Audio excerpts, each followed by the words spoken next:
അസ്സലാമു അലൈക്കും വറഹ്മത്തുള്ളാഹി വബറകാതുഹു. നിങ്ങൾ 2026 ഹജ്ജിന് പോകാൻ ഉദ്ദേശിക്കുന്നവരാണോ?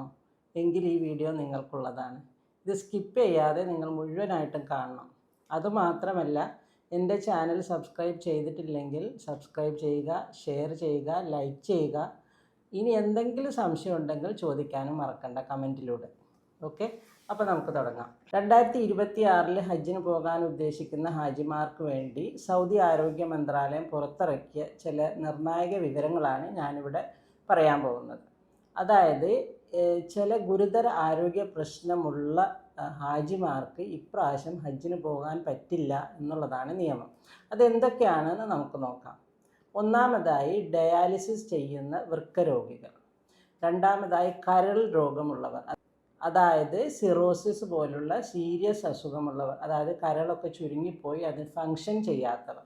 അതുപോലെ ലങ് ഡിസീസ് ഉള്ളവർ, ശ്വാസകോശത്തിന് അസുഖമുള്ളവർ, ശ്വാസകോശമൊക്കെ ചുരുങ്ങി ഓക്സിജൻ സപ്പോർട്ട് ഇല്ലാതെ ഒന്നും ചെയ്യാൻ പറ്റാത്തവർ, അതായത് ഇടയ്ക്കിടെ ഓക്സിജൻ സപ്പോർട്ട് ആവശ്യമുള്ളവർ, അല്ലെങ്കിൽ നിരന്തരം ഓക്സിജൻ സപ്പോർട്ട് ആവശ്യമുള്ളവർ, ഇടയ്ക്കിടയ്ക്ക് ഹോസ്പിറ്റലിൽ അഡ്മിറ്റ് ആവേണ്ടി വരുന്നവർ, ഇങ്ങനെയുള്ളവർക്കും ഹജ്ജിന് പോകാൻ പറ്റുന്നതല്ല. ഗുരുതരമായ രീതിയിൽ ഹൃദ്രോഗം ബാധിച്ചവർ, അവർക്കും എന്തായാലും പോകാൻ പറ്റലുണ്ടാവില്ല. കാരണം അങ്ങനെയുള്ള രോഗികൾക്ക് ഈ കഠിനമായ ചൂടും അതുപോലെ തന്നെ കഠിനമായ അധ്വാനവും നീണ്ട നടത്തവും ഒന്നും അവരെ കൊണ്ട് പറ്റലുണ്ടാവില്ല. അവർ സീരിയസ് ആവാനും അവരുടെ ഹാർട്ട് ഫെയിൽ ആവാനും സാധ്യതയുണ്ട്.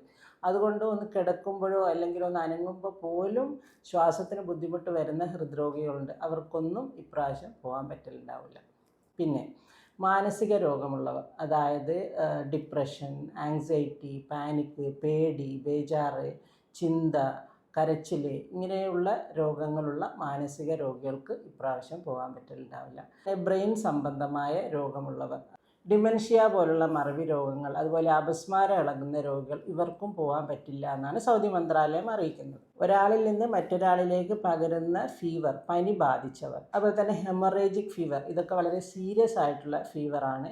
ഇങ്ങനെയുള്ളവർക്കും പോകാൻ പറ്റില്ല എന്ന് തന്നെയാണ് സൗദി മന്ത്രാലയം അറിയിച്ചിരിക്കുന്നത്. ആദ്യമൊക്കെ എങ്ങനെയെങ്കിലും സർട്ടിഫിക്കറ്റ്, ഡോക്ടേഴ്സിൻ്റെ അടുത്ത് നിന്ന് എങ്ങനെയെങ്കിലും സർട്ടിഫിക്കറ്റൊക്കെ ഉണ്ടാക്കിയിട്ട് ആൾക്കാർ പോകൽ പതിവായിരുന്നു. പക്ഷേ ഇപ്രാവശ്യം അങ്ങനെയുള്ള ഒരു വ്യാജ സർട്ടിഫിക്കറ്റ് ഉണ്ടാക്കിയ ഒരു ഡോക്ടറാണെങ്കിൽ ആ ഡോക്ടറുടെ പേരിൽ പോലും നടപടി ഉണ്ടാവാൻ സാധ്യതയുണ്ട്. അതുകൊണ്ട് അങ്ങനെയുള്ള സർട്ടിഫിക്കറ്റ് ഡോക്ടേഴ്സ് ഉണ്ടാക്കി കൊടുക്കാൻ പാടില്ല.